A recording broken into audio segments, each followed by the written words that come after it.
আশ্চর্য, কতক্ষণ ধরে একটা মানুষের জন্য ওয়েট করে। আচ্ছা, কার জন্য যে এতক্ষণ ধরে ওয়েট করতেছি, এতক্ষণ লাগে মানুষ আসে। আচ্ছা,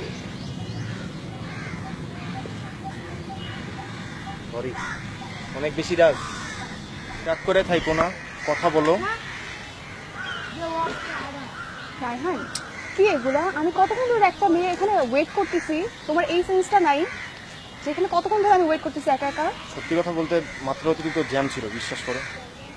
আরে আল্লাহ, আমি তো আর ইচ্ছা করে তো দেরি করে আসিনি। আমি তো অফিস থেকে বেরোয়ার সাথে সাথে বাসে উঠছি, রাস্তায় যতটুকু জ্যাম ছিল মানে আমি সেইভাবে মেনটেন করেই তো আসছি না।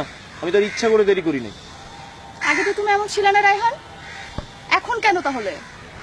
তুমি একটা জিনিস কেন বুঝো না? তুমি আগের লাইফের সাথে এখনকার লাইফ কেন কম্পেয়ার করতেছো? আগে আমাদের ভার্সিটি লাইফ ছিল, এখন মানে আমার এখন চাকরি বাকরি করতে হচ্ছে। তো চাকরি বাকরি করার পরে যেই টাইমটা, সেই টাইমটা ঠিক রেখেই না আমি সবকিছু করতেছি। এমন তো না যে আমি করতেছি না। আমার চেয়ে এখন তোমার অফিস বেশি জরুরি। আমি- কেন? এইটা আমি কখনো বলি না যে অফিস বেশি জরুরি। তোমার জায়গায় তুমি, অফিসের জায়গায় অফিস, দুইটা তো এক না। তুমি তো মাঝে মাঝে আমার ফোনও কেটে দাও, সামটাইমস তুমি আমার মুখের উপর কেটে দাও। কেন? আগে তো এরকম করতা না, এতই বিজি। আল্লাহ, তোমারে আমি জাস্ট একটা কথা বলি, তুমি জাস্ট আমার একটা কথা নর্মাল ভাবে জাস্ট কথা বলো না। যে তুমি আমার বলতেছো যে আমি তোমার মুখের উপরে ফোন কেটে দিচ্ছি। এক্সাম্পল জাস্ট চিন্তা করো যে আমি ডেস্কে কাজ করতেছি, হঠাৎ করে আমার বস আসছে আমার সামনে। তো আমি তার সামনে কিভাবে বলবো যে হ্যাঁ তুমি কেমন আছো সোনা, আমি ভালো আছি? তাহলে তোমার চাকরিটাও ওখানে থাকে না, তাই না? তারপরে সামটাইম সামনে দেখা গেল ক্লায়েন্ট বসা আছে, তার মাঝখানে তুমি ফোন দিচ্ছ, তাদের সাথে আমি জরুরি ডিসকাশন করতেছি, তার মাঝখানে আমি কিভাবে ফোনটা ধরবো? তুমি আমাকে বলো। মানে বিশ্বাস করার চেষ্টা করো, অফিসিয়াল এনভায়রনমেন্ট আর জিনিসটা সম্পূর্ণ আলাদা থাকে। তুমি আর তুমি তুমি নিজেও তো ক্যারিয়ার ওরিয়েন্টেড একটা মেয়ে। তুমি জানো আমাকে সবাই ফেসবুকে নক করে, সারাদিন ফোন দেয়। কই ওরা তোমার জাস্ট আমার জাস্ট টাইম চায়, আমি তাও দিই না। তুমি কেন এরকম করতেছো? তো এর চেয়ে বেটার আমি ওদের সাথে আমি যাই। তোমার তো দরকার নাই রিলেশনের, তাই না? সত্যি কথা বিশ্বাস করো, আমার নিজের কাছে আমি নিজে মানে আমার অবাক লাগে যে ওকে সেই প্রসঙ্গ না পরে বলে আমি তোমাকে একটা কথা বলি যে এই যে মোমেন্টটা চলতেছে বা এই যে স্ট্রাগল করতেছে, এটা কেন করতেছে? আমাদের জন্য না করতেছে, তোমাকে বিয়ে করব বলে না এই কষ্টটা এখন করতেছে। আর এবার আসি ওই তোমার ছেলেদের প্রসঙ্গে।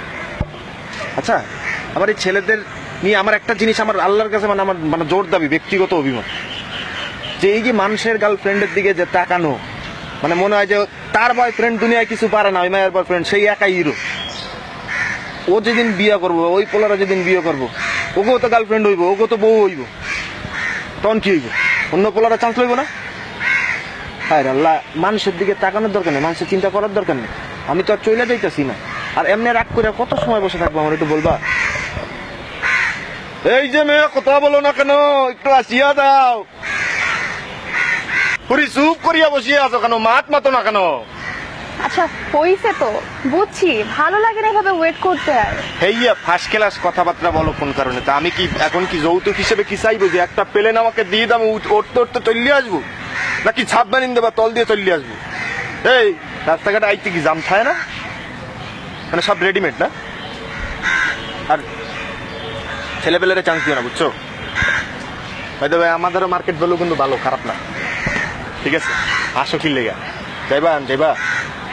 চলো উঠি। আর সবচেয়ে বেশি সুন্দর এবং বড় কথা কি জানো? কি শুনি? রিলেশনশিপে আন্ডারস্ট্যান্ডিং থাকাটা অনেক বেশি জরুরি। আর একটা বয়ফ্রেন্ডের উচিত একটা গার্লফ্রেন্ডকে বোঝা।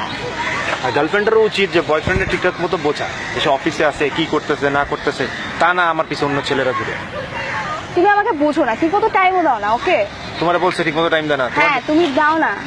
কি যেন হৃদয় চিরে হইছে হইছে। এই হলো অবস্থা। ঠিক আছে, তো ভালো থাকবেন, দোয়া করবেন সবাই।